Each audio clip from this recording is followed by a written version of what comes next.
Merry early Christmas, all Avenue families and students and kids. We're so happy to be joining you again for another online parenting class, live from our family room to your family room. We're just so excited every single month to share these videos with you as part of our family ministry update. We have an update full of all the information, all the updates of what's going on in our ministry, including some of our Christmas stuff coming up in a few weeks.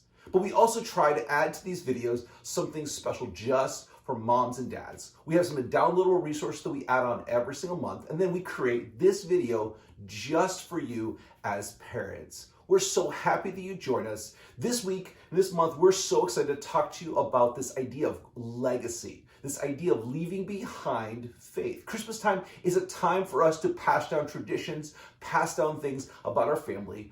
We think it's so very important that we also pass down a legacy of faith, something that Melissa and I have been talking about a lot this week, and we'll explain a little more about that in a moment. But I wanted to share something really quick. Psalms 145 says this: "One generation commends your works to another, they tell of your mighty acts. They speak of the glorious splendor of your majesty, and I will meditate on your wondrous works." Psalms is talking to us about this idea of passing down a legacy of faith, passing down what we believe, what we know, the glorious power, the magnificent splendor of God to the next generation. And we saw that in a very special way this last week. We had a friend, a mentor that was very dear to us, that's been a part of our lives, literally Dan, all of his life. And I met this man named Mel Walker at the college that we went to.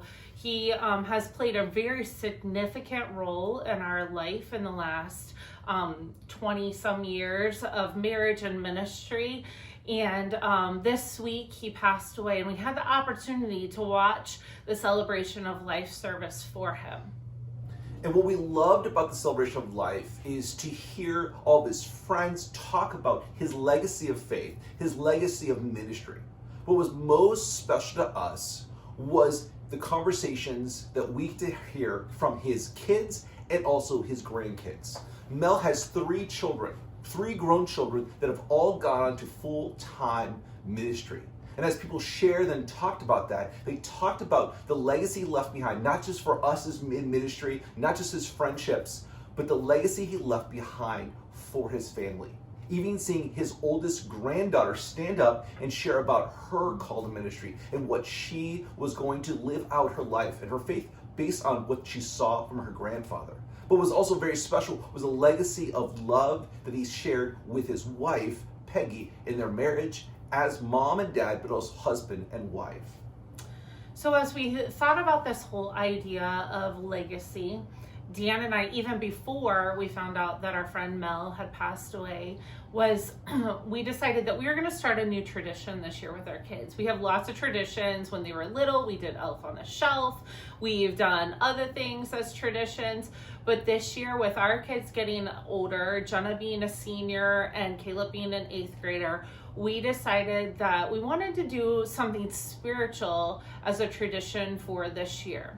And so Dan and I, as we were talking about this, I said, hey, how about we write 25 days of encouragement notes for our kids during December 1st to December 25th. Every night we write down a Bible verse that means something special, either to us or that means something special to that week. And so we write down the Bible verse, we pray about it, and then God gives us wisdom to write on the back as an encouragement to our kids. So we have started doing that this last week or on December 1st, and it's actually been a really great thing. Our kids, they are expecting it now. They are like, hey, you know what? We forgot one night. And they woke up the next morning and was like, where's my encouragement note? I really like this. And so we have decided that this is a really great tradition for our family to help pass on a legacy of faith to them, but also just to help them to grow spiritually during this 25 days of waiting to be expected for baby Jesus to be born. And so we thought it was a really great way to encourage our kids spiritually during this Christmas time and get their minds and their hearts ready for what is coming on Christmas Day.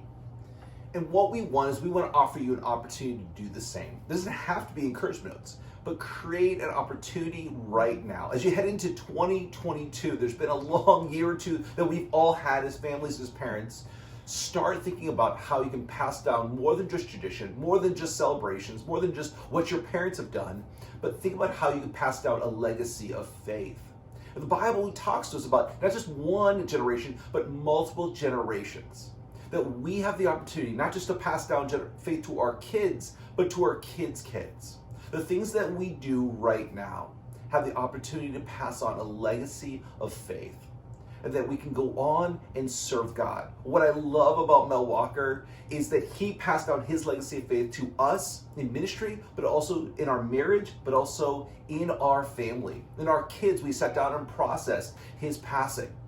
And what we're really excited about is he actually wrote a book called Going On for God. What it looks like for us as families, but also us as youth ministries and churches to pass down a legacy of faith, generational faith that goes on generation after generation. And there's a generation that's going on for God. I would love to offer you, I'll put a link in our resources for you to look through that book.